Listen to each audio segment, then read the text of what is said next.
പൂച്ചക്കൊരു മുക്തിയുടെ climax ആണ്. അപ്പൊ അത് അമ്മ കൊട്ടാരക്കാര സാറുണ്ടല്ലോ, പ്രൊഡ്യൂസർ കെ പി കൊട്ടാർ, മനസ്സേ നിനക്ക് മംഗള AB രാജ സാറിന്റെ ഡയറക്ഷനിൽ ഡേറ്റ് കൊടുത്തിരിക്കുകയാണ്. ഞാൻ സുരേഷ് ചേട്ടൻ എന്നോട് ഇങ്ങനെ 24th and 25th വരാൻ പറ്റുമോ എന്ന് ചോദിച്ചു. ഞാൻ നോക്കട്ടെ ചേട്ടാ, ഞാൻ ട്രൈ ചെയ്യാം, വരാം. ഞാൻ അങ്ങ് കയറി പറഞ്ഞു അമ്മ ആൾറെഡി കൊടുത്തിരിക്കുന്നത് ഇവിടെയാണ്, മെഡ്രാസിൽ. അല്ല, അന്ന് സുരേഷ് ചേട്ടൻ കൺഫേം ചെയ്തില്ല. ഞാൻ പറയാം, അമ്മയടുത്ത് പറയാം, ഞാൻ 24 നോക്കട്ടെ എന്ന് പറഞ്ഞു. ഇവിടെ അമ്മ ആൾറെഡി കമ്മിറ്റഡ് ആണ്. ബാലൻ കെ നായർ സാറ് അവരെല്ലാരും ഷൂട്ടിങ്ങിനുള്ളതാണ്. അതിനു മുമ്പേ നസീർ സാറായിരുന്നു അവിടെ വരേണ്ടത്. അപ്പൊ നസീർ സാറ് പറഞ്ഞു, സാർ, ഞാൻ നസീർ സാറോട് ചോദിച്ചു, സാർ ഈ പിള്ളേരെല്ലാവരും കൂടെ ഇങ്ങനെ 24-ാം തീയതി ഇങ്ങനെ ചോദിക്കുന്നുണ്ട്, സാറിൻ്റെ കോമ്പിനേഷനാണ് കൊട്ടാരക്കാര സാറിൻ്റെ, അപ്പം ഞാൻ എന്താ ചെയ്യണം? ഞാൻ സുഖമില്ല എന്ന് പറഞ്ഞോളാം, എനിക്ക് വയ്യാന്ന് പറഞ്ഞോളാം, മേനക ധൈര്യമായിട്ട് കൊടുത്തോ, കൊച്ചു പിള്ളേർ വരേണ്ടതല്ലേ എന്ന് പറഞ്ഞു. നസീർ സാർ പറഞ്ഞു ശരി എന്നാ പിന്നെ അങ്ങനെ ആവട്ടെ എന്ന് പറഞ്ഞ് ഞാൻ നസീർ സാർ അഡ്ജസ്റ്റ് ചെയ്തില്ലേ, അപ്പം ഈ തരുമല്ലോ എന്ന് പറഞ്ഞു.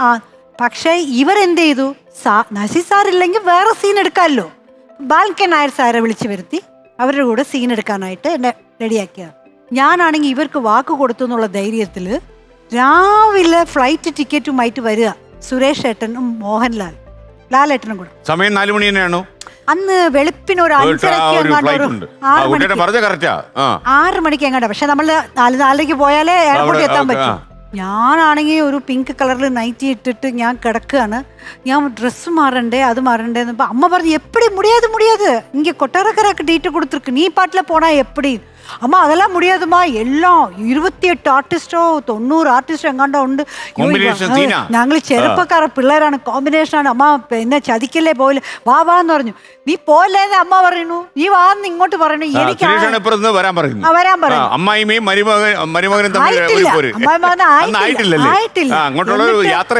യാത്രയാണ്.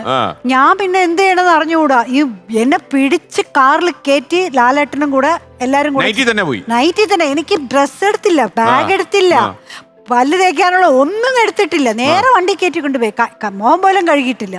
നേരെ ഫ്ലൈറ്റിൽ പോയി. എന്നിട്ട് അവിടെ ഫ്ലൈറ്റിൽ കിടന്ന് ഉറങ്ങുമായിരുന്നു. എന്നിട്ട് അമ്മയും കൂടെ ഞാനും വരാമെന്ന് പറഞ്ഞിട്ട് അമ്മയും വരൂ, അമ്മയ്ക്കും ടിക്കറ്റ് എടുത്ത് തരാമെന്ന് പറഞ്ഞു. എന്തോ ബസ്സിൽ ടിക്കറ്റ് എടുക്കുന്ന പോലെ നേരെ അങ്ങ് വിളിച്ചോണ്ട് പോയി. അങ്ങോട്ട് വിളിച്ചോണ്ട് പോയിട്ട് എന്നെയും ലാലേട്ടനെയും കയറ്റി ഫ്ലൈറ്റിൽ.